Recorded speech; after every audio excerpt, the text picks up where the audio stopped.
So like I mentioned, I do want to start with a little bit of housekeeping items. It's our first session, and I've got to thank the drama happening over in Syria for giving us a really interesting day and an interesting point in the markets this year to start this off. This is great.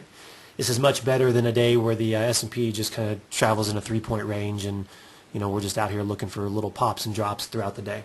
So we've got a lot of stuff to work through over the next several days and weeks and months. I mean, this should be really exciting, because I don't know about you guys, but for me, when I first started getting interested in trading, coming up with the ideas was tough. And the reason why is because you've got all these filters coming at you, right? You've got financial media, you've got Jim Cramer and Fast Money, and you've got blogs, and you've got websites, and you've got Zero Hedge, and you've got Fly, and there are all these opinions out there that you're trying to make sense of. And at the end of the day, you find yourself getting more frustrated than anything, and it's really hard to kind of take those ideas and mold them into your own. So in essence, the point of these webinars here and the point of this after hours is just that. I mean, for those of us that are able to come up with ideas, and not only solid trading ideas, but explosive ones. The finding the stocks that move well in advance. I want to show you how to do that. It's not that hard. So for somebody who comes up with, hey, here's my watch list, here's the stocks I'm watching. Well, how do these guys find those ideas, and are they any good, and what do we do with them? I mean, that's what I want to do. But you guys got to realize too that throughout this process, I'm also going to help act as a mentor for you. And I've got a tremendous amount of experience, not only in trading, but in teaching as well. For those of you that don't know me, I mean, I got started at the end of a bubble in the late 90s, right? Made a ton of money in the markets, gave it all back, decided I wanted to learn more, took got a pretty sweet gig as a broker at the age of 19, got my licenses, really just there to kind of learn the inner workings of the market.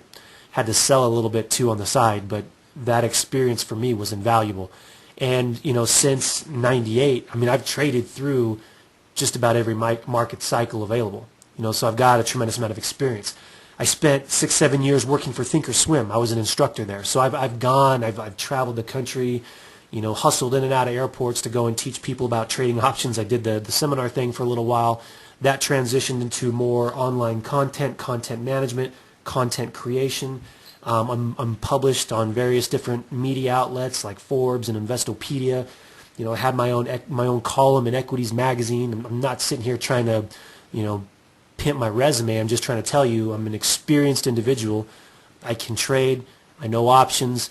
More importantly, I've got some methodologies that really work. So as we come together to try to put ideas together as a group, I think you'll be happy with that process.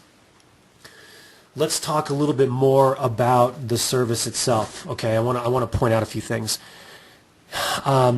The way my page is set up is it's kind of in a blog style format. If you're just now logging in or you haven't yet, get into the after hours with the Option Addict page.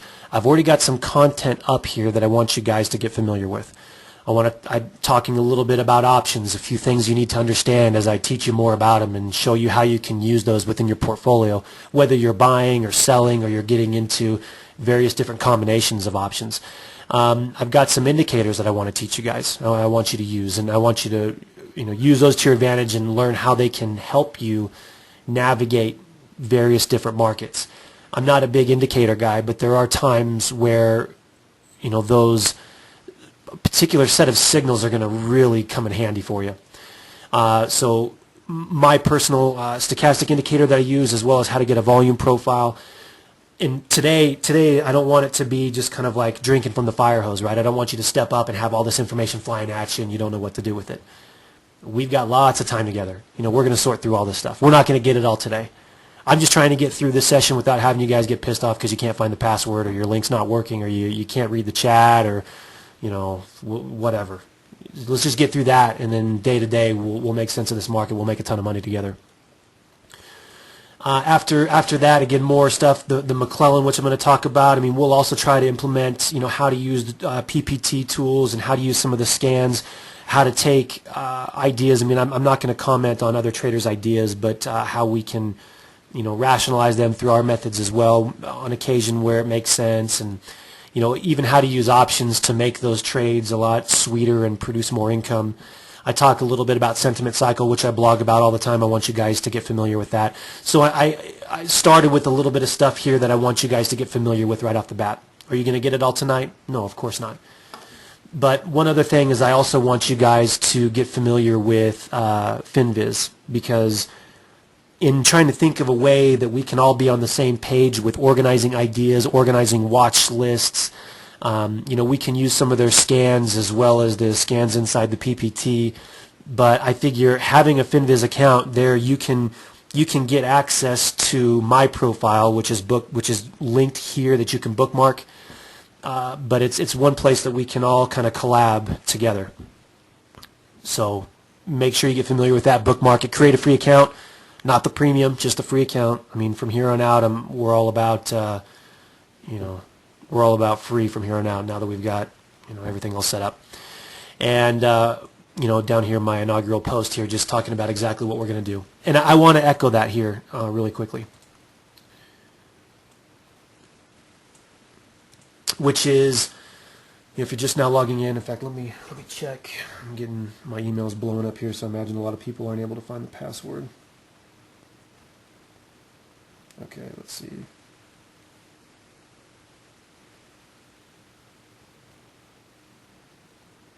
1 second here. This guy here was the first to sign up, so he definitely needs the password. All right, cool. Where was I? Okay, so back to the page. A couple of things you're going to need to know about how this is laid out is every day you're going to get a webinar invitation. I'm going to probably keep it to where the link is static, and then I just have the link up here for you to click on every day. You might get corresponding emails from GoToMeeting, GoToWebinar. They will not have a password, and I'm not going to fling the password via email or blog about it. That's going to be here on this page. You can see, I'm going to annotate this right now, upper right. Now, a lot of you asked, in fact, a lot of you asked about these meetings. Maybe the timing isn't great for everybody, but the great thing is that they happen after the close, so it's not like markets are really moving. So what will happen is I'm recording this webinar. We'll record each webinar every day. Underneath this box where the password is, there will also be another box that says, to access the meeting recording, click here. The way that's going to work is that will be available all night, through the morning, through the market hours, up until we get to the next day's session. I make another recording, and then I just automatically upload the new recording, which replaces the old one. That's how that's going to work, and you'll see that tonight. To access today's recording, click here. That's going to be static. That's always going to be made available to you. Also, there's going to be other questions about content. So a lot of the times, the great thing about these webinars is I'm going to be able to teach you a lot of concepts. It's kind of like, you get all these email invitations from all these various different content outlets. Oh, hey, meet the late and great so-and-so, and he's got his magical indicator he's going to teach you. We get the opportunity through interactive Q&A to discuss topics just off the cuff.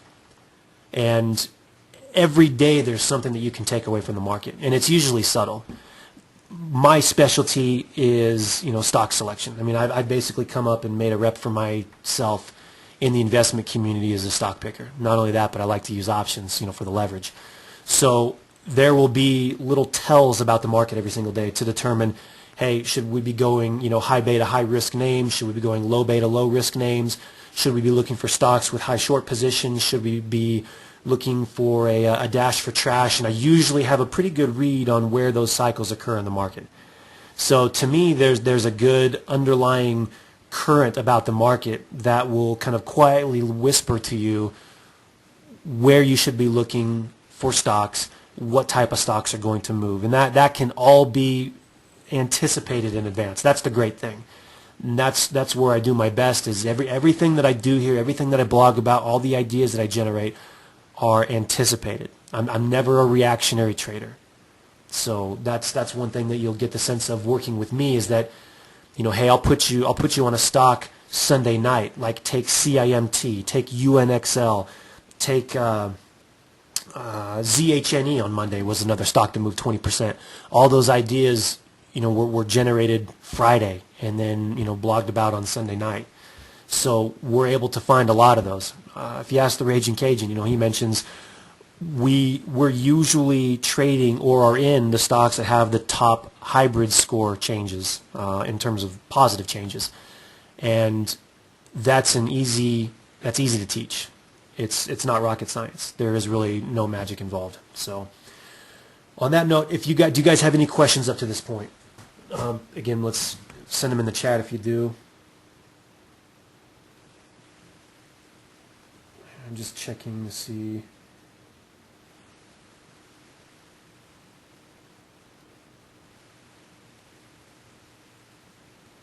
Why my phone is blowing up here. I think we're good. Okay. Good deal. So, hey, one more thing I want to make you guys aware of is this after hours webinar is going to have me levered to a chair, meaning I've got to be here every day and give the presentation, whatnot. I mean, there's going to be times where I physically can't be there. There's I've got to be out. For example, next week, at the end of next week, I will be gone for a couple of days. But what I've done is I've pre-recorded a couple videos that are in alignment with my trading style that I'm going to post, that I would have you guys take a minute to review, because it'll put us all on the same page pretty quickly. So, and Fabio, you asked a great question. So an hour a day is a big time commitment. You're right. What I'm going to try to do, though, is, like I mentioned in the initial post, is that I'm going to teach you how to analyze the market in 30 minutes each day. The remaining 30 minutes, or that excess time outside of that, is going to be primarily Q&A.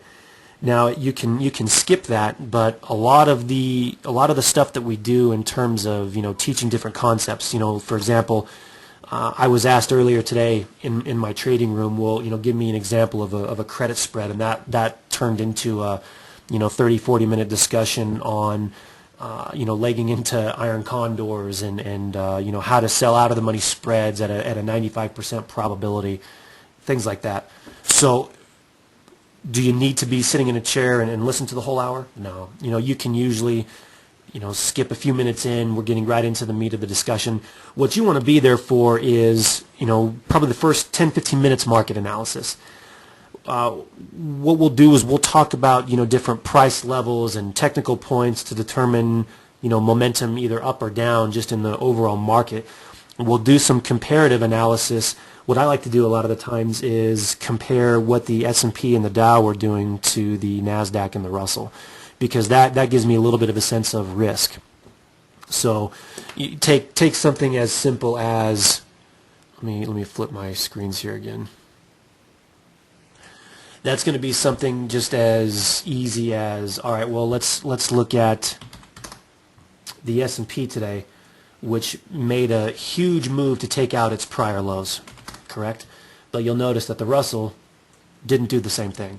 You'll notice that when looking at the NASDAQ did here towards the close, but still just hovering right at an important level of support. We're going to do a lot of profiling. And what I mean by profiling is one of the ways that I can find how stocks like UNXL, the great thing about having audio is you're going to be able to hear me just talk trash about ideas like this and how great they work and how easy this is. But why a stock like UNXL ran all the way up to 1950 today when the overall market suffered a pretty nasty sell-off, has everything to do with the structure of this chart. And what I mean by that is there's a methodology that I use that will help you find where there are, how do I put this, elevator zones in a chart. Let's call them elevator zones. Some people refer to them as vacuums, some people refer to them as pockets, but I can help you find a zone in a chart where price has no resistance, and that's both up and down. I can help you find stocks that, for example, the Russell was easy. we took a position in the TZA, a huge position in TZA, right back up here, right before it made that big 4-day drop where the bottom just completely fell out. All of which was very much predictable. In fact, it's not done going down. We're targeting 1,000 in the Russell. But that's a chart methodology that not a lot of folks are used to. It's a very different approach to technical analysis, but it's one that I've seen work over and over and over. And it's not entirely relevant in all market conditions. It has to be either in an upward trending market that has volume that's tapering off, or it's got to be go back to 2008 in a market where prices just received the trapdoor treatment and just sold off, and prices moved so fast that they left very little price history or memory at these levels. I'm going to teach you guys how to use that, because what it all comes down to is if you have a fundamental idea saying, I want to buy a shipper, how do you know which one to buy? You can go through and look and say, okay, well, this guy has the best balance sheet. This one here is going to be heavily levered to oil, or whatever that idea may be. But I'm consistently at the top end of the performance sheet when it comes to stock picking. So if you have an idea, I will show you the candidate that's going to move the most, and I can almost guarantee that with 90% accuracy. You give me a group, I'll give you the biggest mover. And it has everything to do with profiling. You go back to the shippers earlier in the year. It was kind of funny how they kind of went one by one. About every other month, a shipper would make about a 20% move just out of nowhere. We had a great run in Excel Maritime where it went from 70 cents to $1.40 over the course of 2 months.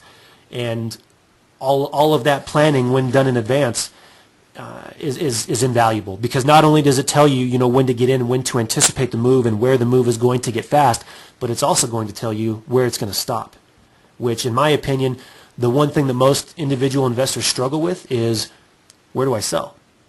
Okay, you put me into this great idea, I'm making all this money, where do I sell? It's kind of like the Apple idea. You guys remember the Apple idea?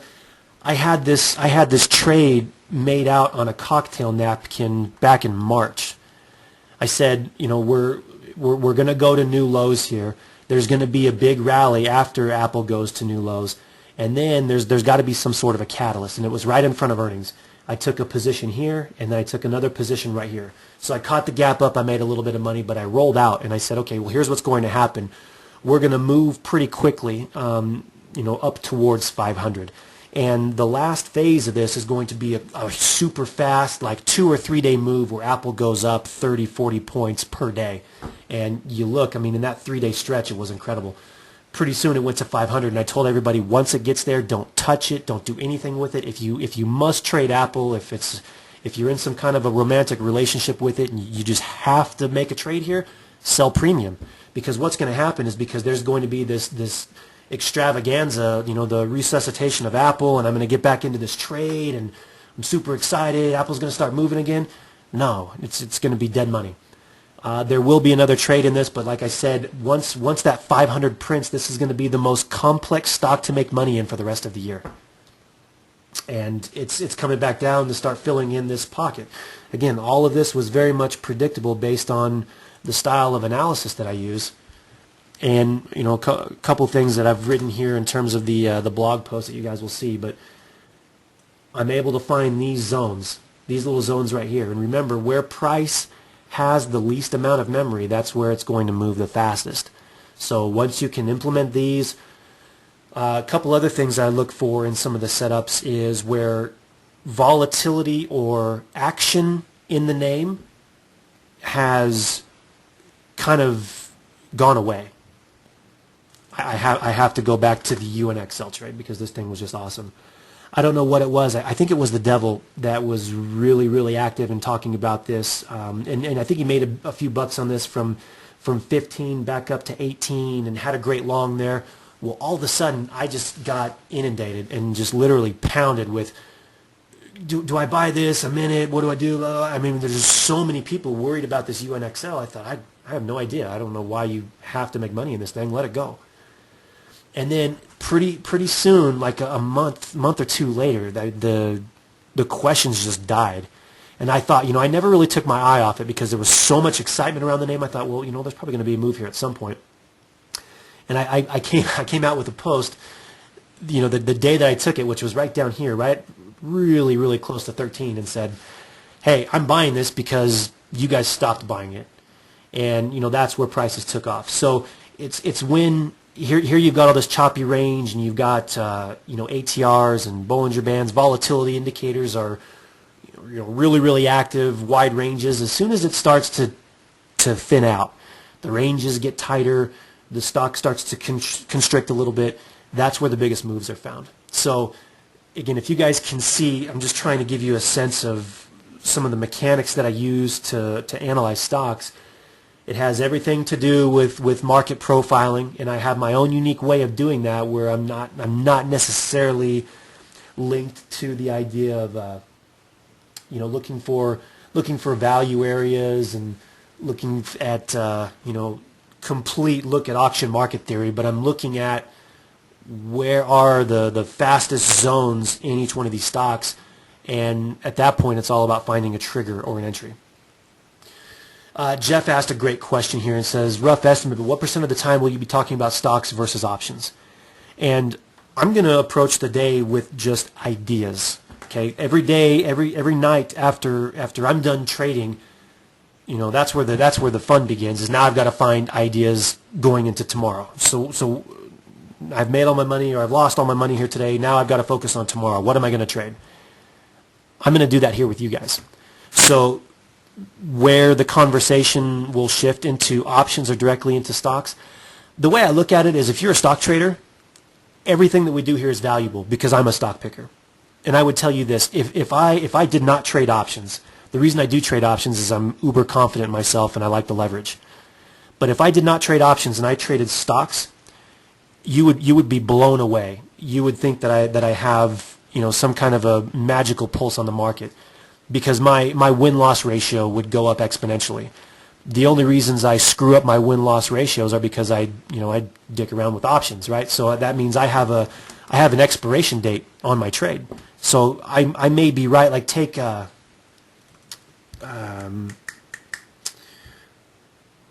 of a gun, OVTI.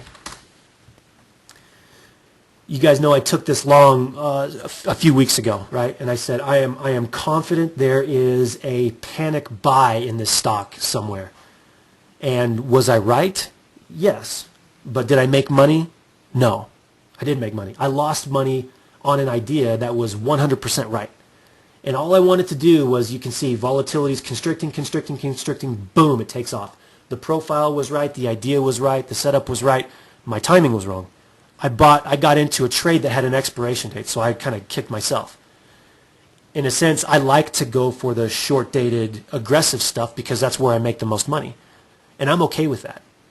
Some traders, when it comes down to the idea, we're going to talk a lot about you as a trader. And if you're going to learn options, you got to ask yourself, 2 questions.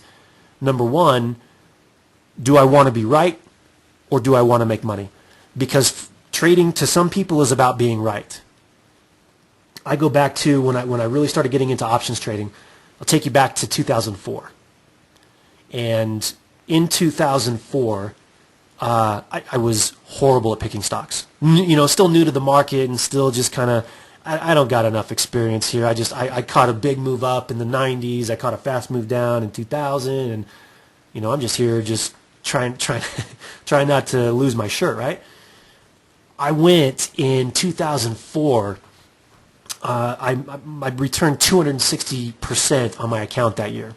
I remember it because I remember when I got everything all in terms of all my taxes and my audits, all that stuff. I was right on my trades. My win-loss ratio was about 35-65. It was a little bit better than that, but man, I was definitely short of 40% winners. And you think, well, how can you make money doing that? And it's, to me, if you have the right instrument, if you have an instrument that's going to provide trade wins or returns that are 3, 4, 5 to maybe even 10 times the size of your losses, that's fine. Then at that point, to me, trading isn't about being right or wrong. It's just about making sure I get a decent number of winners and I manage my losses. So that's something you're going to have to ask yourself as you get into options. So what we'll do is if we come up with ideas, you'll know that if you're a stock trader, it's fine. We're talking stocks. You'll know what stocks to keep on your radar and what to put in a watch list. But we'll get into options. Okay, so if I'm going to trade this, me being an option trader, I'm going to say, okay, well, I'm going to use leverage, and if I'm trading OVTI, I'm going out to September 17s or whatever the case may be. Michael also asked a question here. So what charting system should we have access to in order to have comparative tools to what you have? With every tool that I have, I'll give you a site where you can get access to it. I use Thinkorswim. Okay, so I use these because of the the chart tools, which I've just gotten used to over the years, and the option analytics are awesome if we ever get into the conversation. Let's see, and so Rampage, that's a great question. I'm going to try to get to all the questions here, but it says, what kind of an audience does your webinar help? Newbies, semi-pros, pros? I actually have a pretty decent-sized audience of professional money managers that are in my existing trading service. So I definitely think that I help the professional because I put them into relevant ideas, and they know me. I can pick stocks that move. So that's always helpful. But I'm able to take complex topics and break them down and simplify them a little bit. I actually think that my voice is pretty versatile, that I provide value to anybody. And I think that I was just talking about this with somebody over lunch earlier today, that I can find entry points, and I do find entry points that are relevant for short-term traders, intermediate-term, and long-term traders.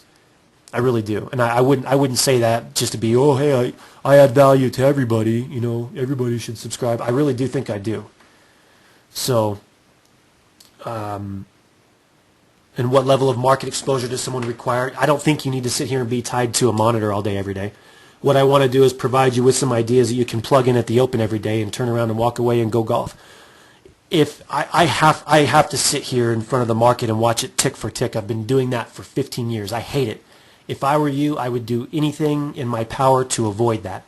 So that's why I think the value of a subscription or somebody that's able to take all that, digest it, and turn that into ideas is so valuable, so that you don't have to sit here and suffer through the same pain that I do. So, and then Fabio, I just saw the other part of your question. So where there'll be a schedule, the normal routine of what we do here is going to be, okay, guys, hey, welcome. Let's look at the market. What did it do today? Okay, so here's what the expected move is tomorrow. We're going to look at things like we're going to, on occasion, look macro. Take a look at what the dollar's doing. Take a look at what oil's doing, what the bond market's doing. Currency markets, yen. We'll get into that every now and again. But day to day, it's not always going to matter. So day to day stuff will be, S&P Dow versus NASDAQ Russell. More importantly, we'll take a look at sectors, what sectors performed today. So on a day like today, when the market's generally lower across the board, if I'm applying the idea of relative strength, meaning I want positions that are going to be some sort of a safety net or that are going to hold up really well in an environment like this, I got to take into consideration, well, what held up? Was there an area where the market went to safety? Because at all times, the market's an ever-changing mechanism, and because of that, the same rules today don't always apply tomorrow. They don't always apply next month. I take a look at what the market's doing now. I've had incredible success in the last 2 years, but how did that differ from the years prior to that? I mean, we went through a just disturbingly disgusting sell-off in 2008 that was, had kind of rattled my confidence in the financial system. Not only that, but 2011, I feel that anybody that traded through 2011, or those few individuals are going to be the money managers of tomorrow, because 2011 prepped you for anything, I think. But every year there's something different, and we went from, even in 2009, 2009, did anybody here trade options in 2009? It was unbelievable, because stocks were ripping, but you were fighting a a VIX. You were fighting volatility that was still so uncertain. Volatility is in a complete downward spiral while stocks are going into an upward spiral. When I kind of went through and looked at my returns at the end of the year, that option trading wise was my worst year on record, and it was the easiest market environment. And the reason why is because I was fighting a trend in volatility the entire year, still thinking that the stock's going to move enough, it's going to be enough of a profit. No, my average winners were like 30%. Whereas if nowadays my average winner is at least a double, because options are so cheap. Not only that, but the correlations now are the lowest they've been in 5 years. As a stock picker, you need an environment like that. I need a market where, the NASDAQ dropped, 2% here today, but, I happen to be long a stock that at one point today was up about 7-8% and still closed the day up 3%. I need that alpha. I need to go out and find stocks that aren't necessarily correlated to what the market does. And that's the beauty of being a stock picker. As over the last few years, I've watched this market transition from a stock market to a market of stocks. If you've been trading long enough, you know the difference. If you haven't, then a stock market is where S&P goes up 10 points, everything follows the S&P. Nowadays, the collective action of your market leaders, your Facebooks, your Yelps, your Baidus, your Apples, your Googles, your whatever, those influence what the S&P does. And I don't mean that literally, but there's a much different tone to the market, and there's always stuff moving independent, and that's why we're in such fortunate conditions. I only see those improving from here. And at one point we'll start talking secular cycles, and we'll start talking investor sentiment and drawing some comparisons to what the market's doing now versus what it was doing in the 60s and 70s and yada yada yada. That's the cool thing, is there's so many things that we can talk about day to day based on what's relevant. So let's see here.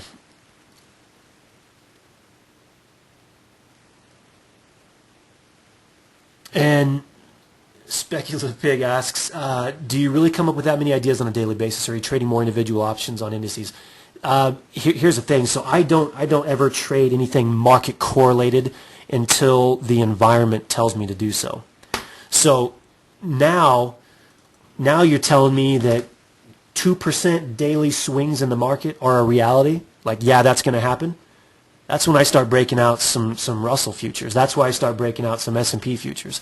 That's where I'll throw down a day trade. If you tell me that the Russell's going to move 25 points today, give me some TZA, give me some TNA, some FAZ, FAS. I'll trade market correlated setups if there's movement.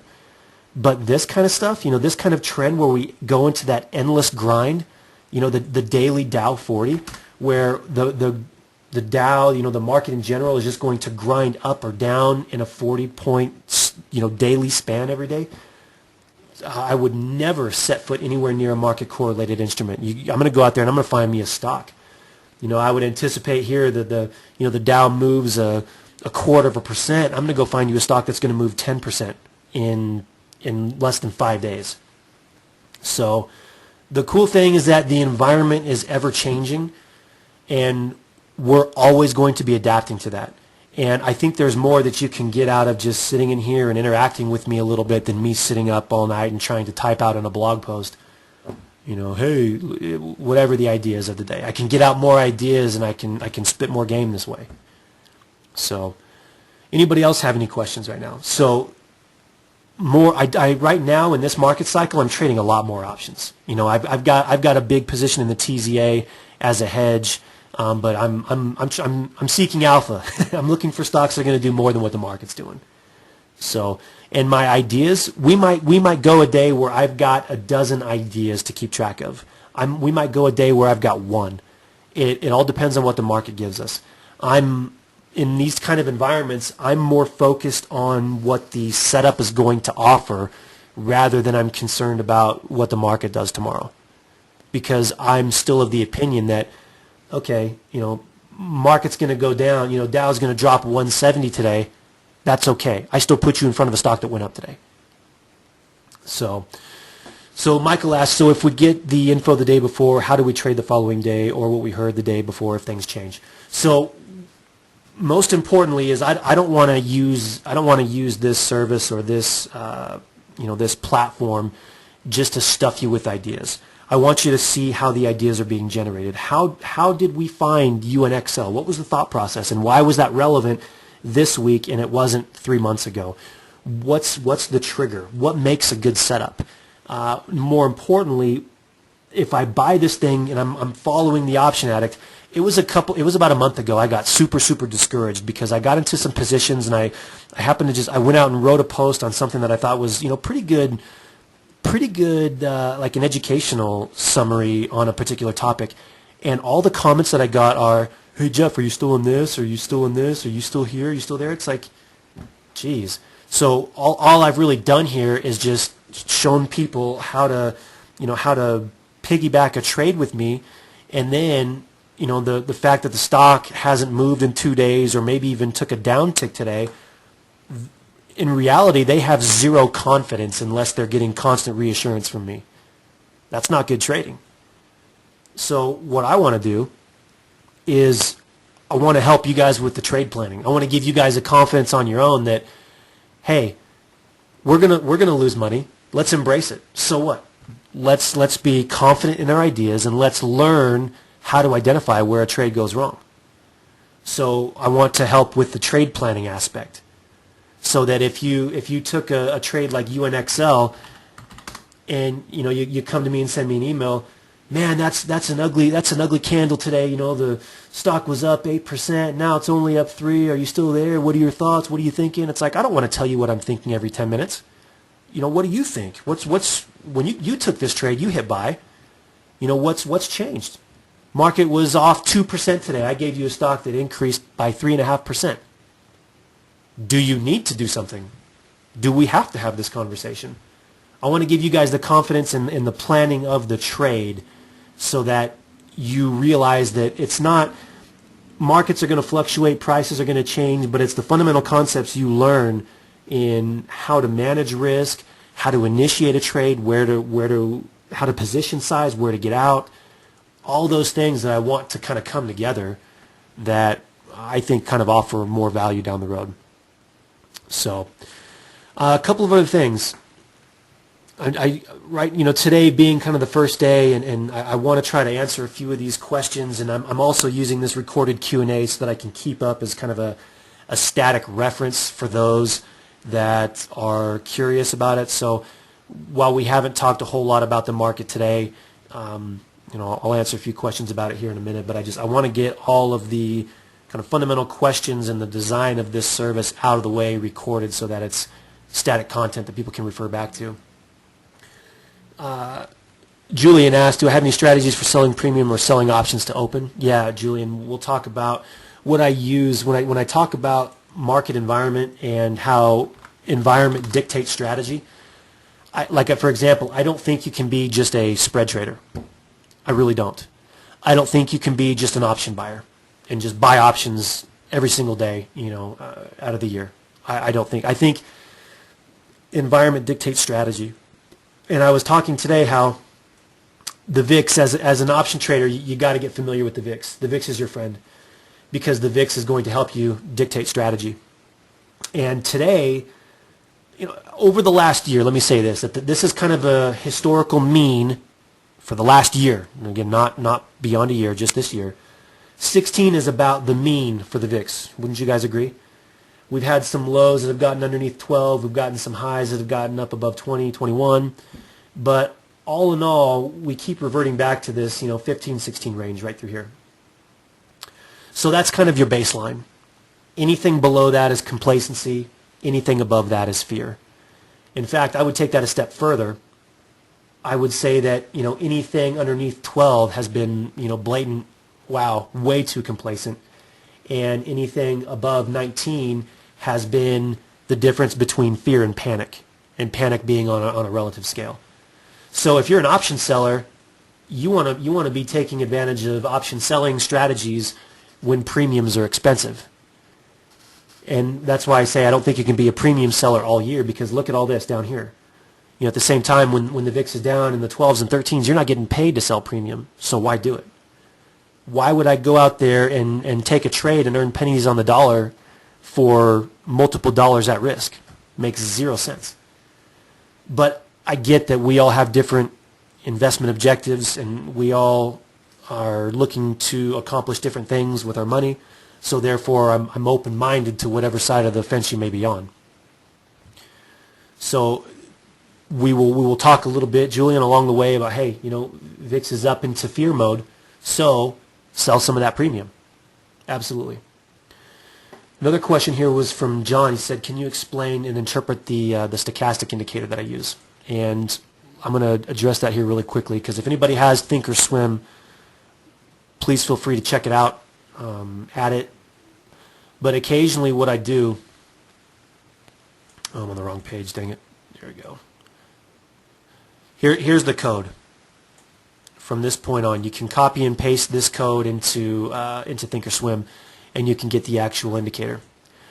My days in working at Thinkorswim, they had what they call the investor toolbox, and they had a couple of searches and some tools in there. It was like a broke down version of FinBiz. But one thing I came into contact with there was an indicator where I thought the idea works pretty good. The problem is it's right, it's like a coin toss.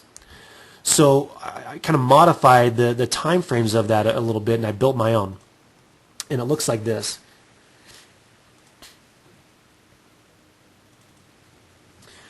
And let's take gold, because this has been, I built this not just for individual stocks, but I back tested it using a lot of historical data, like taking into consideration the euro.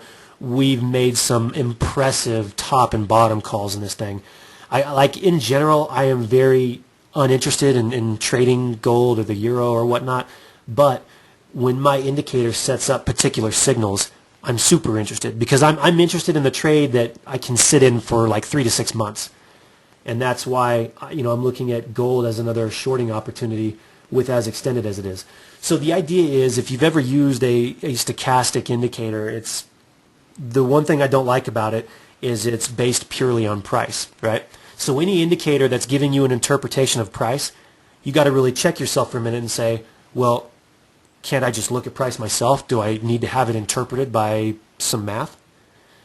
So what I do is I'm most concerned about the extreme zones where multiple time frames are generating the same signal. And that is, like, for example, we'll look at buying opportunities in gold in the last 5 years.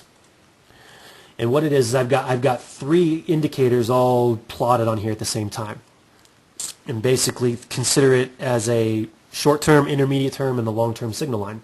So a stochastic, that's a 5-3, so percent K and percent D of a 5 and a 3. An intermediate term, which is a 17.5, and then a longer term, which is a 28.14. Now that may be just way too much info for you guys. All you have to do is notice that, this is just a reading of price momentum over 3 different time frames. And when all 3 time frames are telling you the same thing, that's where I think there's valuable signals generated. So there's been a few really good, multi-month long signals in gold. For example, you got one down through here. You've got all 3 indicators all oversold right back down through here. You've got another one that happened right through here, where gold prices immediately from those bottoms took off, and ushered in multi-week or multi-month buying opportunities. And then that all these were great within the context of an upward trend. That also brings up another point too, if you're taking notes on using this indicator. If this were back in 2010, 2011, I am not looking for signals to short gold. If I see a sell signal, I'm using that to consider taking profits in a long. I am not betting against a trend like this. All I'm looking for is pullbacks in an upward trend, entry points to get back in to make the next move up. It's the same way that I use the McClellan when analyzing the S&P or the Dow or the Russell, is that the overall trend is up, so I just need buy points to initiate risk. So that's what I use these for. Unless, of course, you get into one of these when you break out the sentiment chart and see that you're in that euphoria stage or that blow off top stage, well, we actually did short gold up through here, but it's in rare circumstances that actually sets up and happens. So another question I had come in here through the chat was that Gigi asked, how much does analyzing and following institutional options flow play into your stock picking strategy, if at all? That's a great question. I would say, honestly, very little. If you follow anybody that tries to offer market commentary and advice on that, has probably got a win-loss ratio of 50-50. Because it's super hard, and nowadays it's easier. Some of the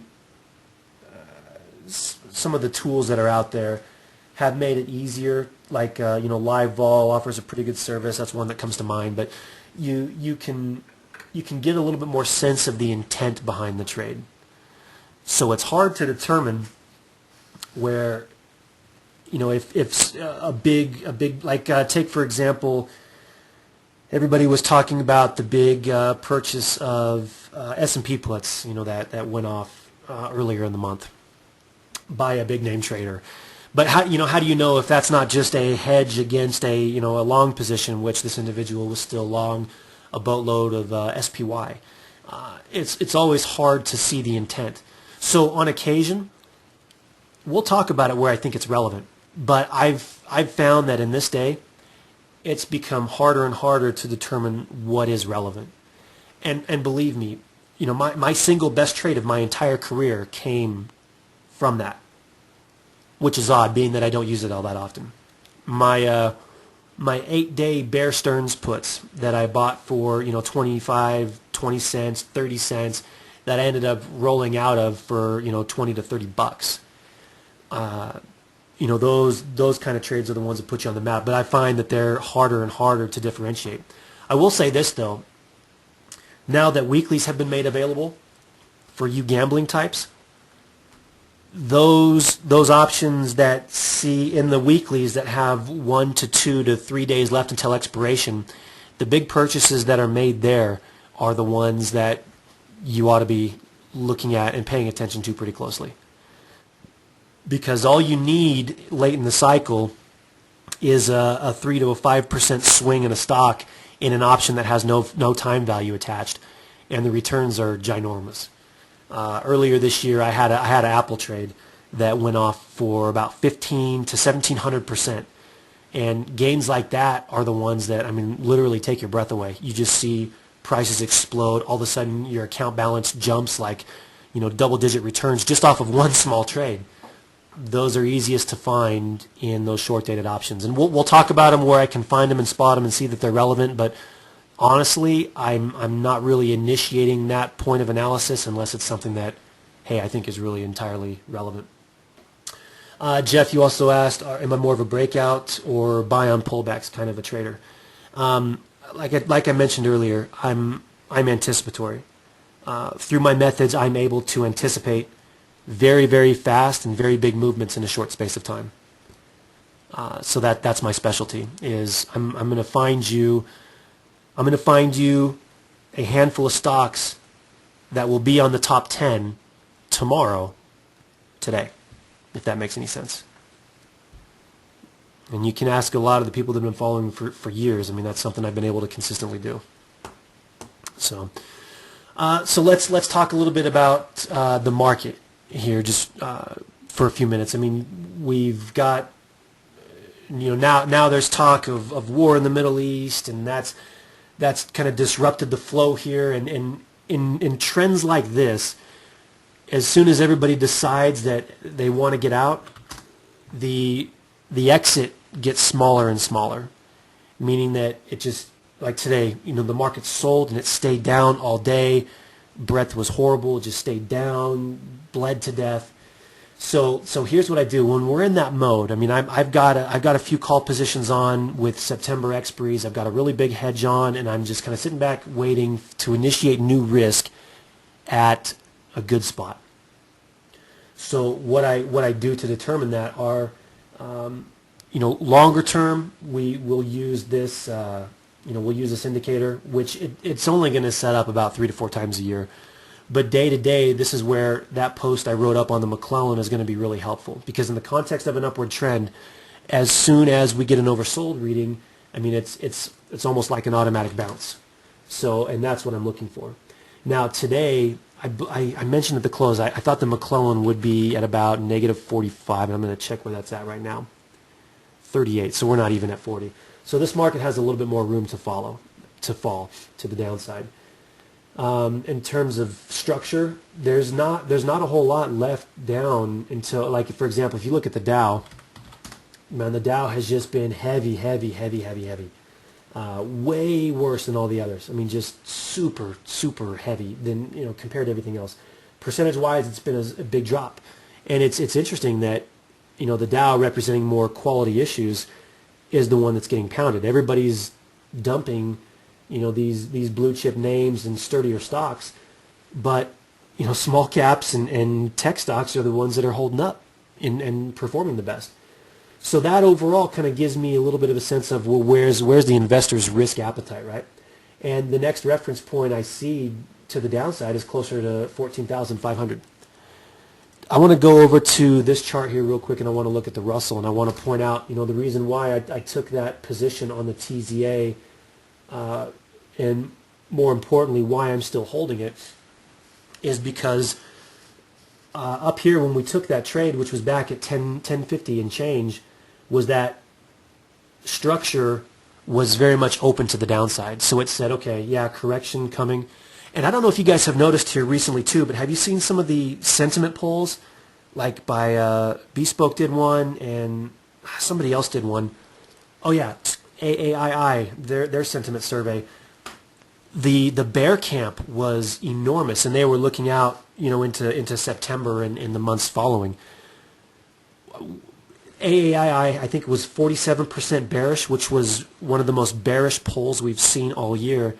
And the one at Bespoke was about almost between 60 and 70%. And that was the most negative sentiment poll that they've had. And that's what's awesome, is that this market, I'm super into the psychology and the sentiment of this market, because this is something I haven't experienced, right? The market has completely flushed the retail trader over the last 5 years, and pretty much a generation of traders, they're gone, they're not coming back. But those that are left here have been scared to death. They've been fed by the zero hedges and the Stansberrys and the Glenn Becks and all these doom and gloom, that at market highs, everybody is still expecting to crash. Everybody's still expecting the market to be lower, which is why it keeps on thundering higher. So you'll notice that I take a lot into consideration in terms of sentiment, when we are looking at kind of bigger cycle movements. And I may be labeled a perma bull, but I will still point out where market traction is going to be easier to the downside than the upside. So the reason I bring up all that is that as the Russell makes its way back down to 1,000, and as the Dow gets gets closer into this reference point that we just spoke about, that's going to generate an oversold McClellan, which basically is going to say, okay, well, once we get down here, that's going to be your dip buy signal. And this chart here, guys, I want you to print this out. I want you to stick it in your office somewhere. This one right here. It's on the blog. You'll see it under Sentiment Cycle. Save it, print it out. Every correction on every time frame follows a roadmap very, very similar to this. And I've used it not only in the markets, we've used it in stocks. I still use it to this day. I believe in it. It's the way. That's a great thing about technical analysis, is you can see emotion in a chart. You can see the opinion of participants when they're getting enthusiastic, when they're getting panicked, when they're getting discouraged, when they're adverse to risk, when they're getting anxious, when they're in denial, and when their confidence is returning. You can see every single one of those points, every one of those thought processes and emotions in the way that a stock trades. And that's why I'm a believer that I think technical analysis is not random. It's actually helpful if you can tie in sentiment and emotion into the way that stocks trade. So, okay, guys, well, we're coming up on our hour, and I know that today we didn't necessarily go out and get a bunch of individual ideas. I will say that I want to echo, at least just today, where are we in the cycle, Dan? I'm of the opinion that we're in returning confidence mode. And look at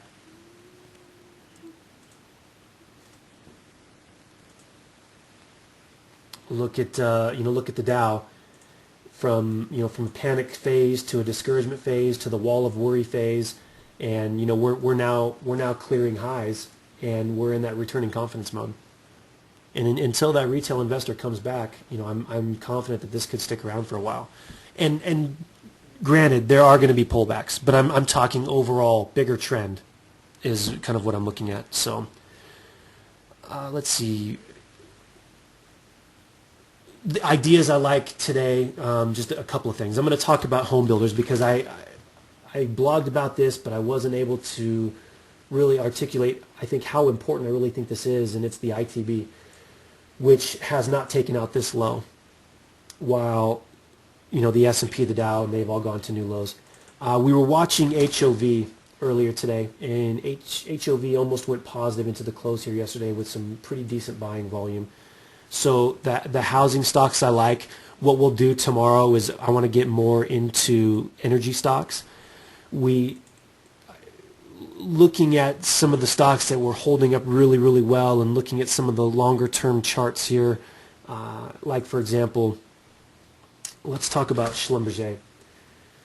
Schlumberger was off. I mean, not nearly hit as hard as some of the others, but when I look at some of these long term charts and what's going on with oil, and the fact that these stocks have really just stayed inside of a range for years and are now just starting to show signs of life, coming out of these ranges, there's opportunity there. And I don't know if you guys caught my sector and stock rotation video I posted a little while ago. I'm going to post that again next week while I'm out so you guys can get a refresher on it. We saw a nice rotation into material stocks here just a couple weeks ago. There's still a chance that energy stocks are going to catch a little bit of a bid here, and I want to be proactive in watching for that. Especially with crude oil, breaking out and moving out of its range here today. I want to keep an eye on some of that's going on. Jeff asked, will I be providing written summaries of the nightly videos for those of us who don't have time to watch every night?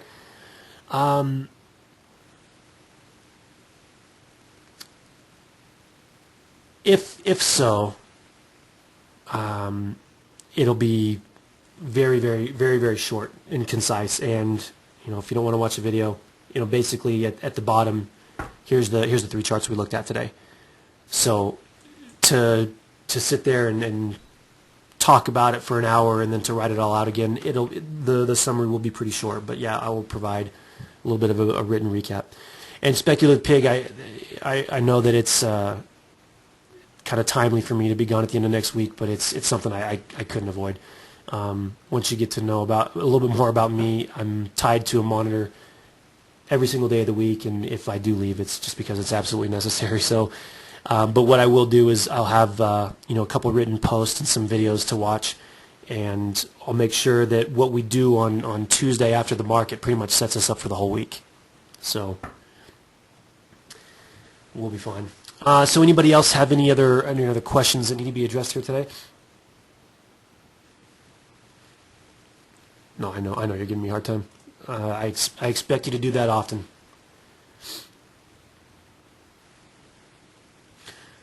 All right, well, here's the thing. If you guys have any questions at all about anything, let me provide. You guys can leave me comments on the blog, but here's my email address. So if you feel like you want to heckle me, or general question, you got a trade you want to look at, I'm available. I respond to all emails, unless they're from a few of you that just answer questions that I don't understand or ask questions that I don't understand. And oh yeah, Michael, that's a great question. How is this different from my other service? So my other service is I'm in there during the day and I'm executing the ideas. And in my other service, I'm posting my ideas there. So here, you're actually in here with me. I mean, there's some similarities, but this is the actual mapping out of ideas, the analysis, and the trade planning. If you go to my site, if you don't want to do all that, then you get trade alerts and you get a couple written updates and you get a live trading room to watch me take some trades. So that's the difference. So, all right, guys, there's my email address. Please make sure you contact me. I'm going to stop the recording here.